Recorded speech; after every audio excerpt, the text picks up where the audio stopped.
Coach Owen, Roddy, thank you very much for being here and making time for us. I have been reading the book of Coach Kavanagh, Win or Learn, and you are an important part of the whole journey of Conor McGregor and Coach Kavanagh.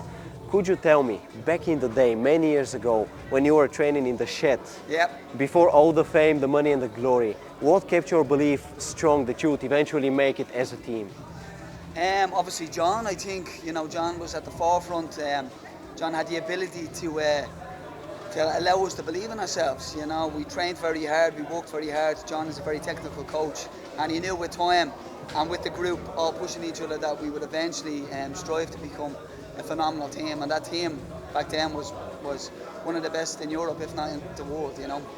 But what kept that belief strong? Because back in the day, MMA was very small in Ireland. Yes. There was, when Conor was saying that he was going to become a UFC champion, people were literally laughing at him. Yeah. What kept the belief strong? How did you believe in that? Well, you know yourself, maybe it's ignorance. When somebody tells you can't do something, you get the will to prove them wrong.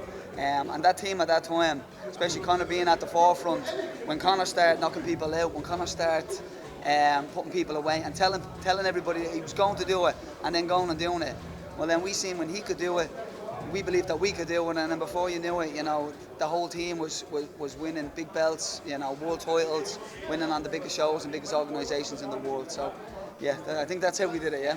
And it's an amazing story, and Conor inspired me. He was my inspiration, and still is. But could you tell me, when that young, cocky Irish kid stepped in the gym back in the day, many years ago, did you, the first time when you saw him, could you immediately see that this guy would become this massive superstar? Yeah, well, I seen he had something special, but it definitely comes down to the hard work and dedication. Although Conor is phenomenal at what he does, he's a great reader of the game, he's a great student of the sport, he's always willing to learn.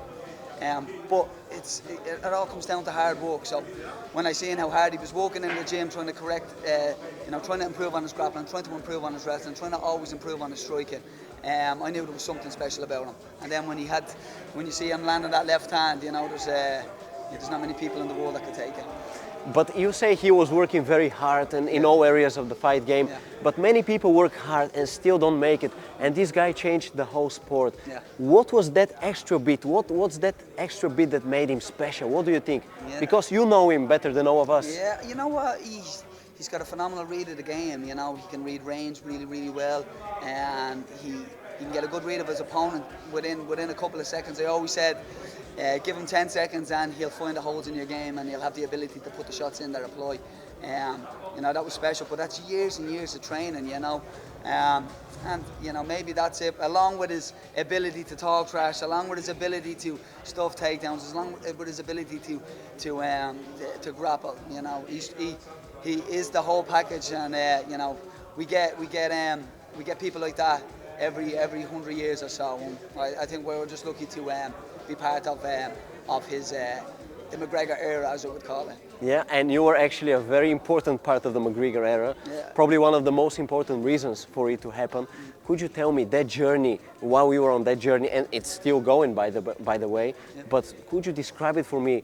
What are the emotions when you start from some small gym and then you climb Cage Warriors and then UFC and then a massive superstar, Floyd Mayweather? Could you describe this journey in short for me? It's hard to describe it in short, but you know what? All I can say is I'm very grateful for the journey. It's not very often you get to participate on a journey so spectacular. So I'm just grateful for being part of it, for helping him along the way, and that's all I can really say about it. Amazing. And obviously, you are his trainer. What is your future? How does your future look like? What are your plans? Well, I'm just after finishing Conor and Andreas Bender. You got a very nice win against a tough opponent. Got the finish, which is very important. I always try and get my guys to push for a finish. I'm back to the gym and helping the next generation, helping Conor, helping all my fighters try to achieve their goals. And Conor has a very important fight against Michael Chandler on June the 29th. How is he already in the gym, and how is his preparation going? He's flat out, so it's exciting times. I'm sure that everybody's excited to see the return. So just stay tuned and watch out, because it's going to be a good one. Okay, amazing, coach. I truly appreciate the time. No problem. And as I said, you've been an inspiration. You, Coach Kevin and Conor McGregor, have been an inspiration for me. And my dream is to interview Conor. So thank you very much Keep for your crafting, time. I'm sure you'll get there. Thank you, so much. sir.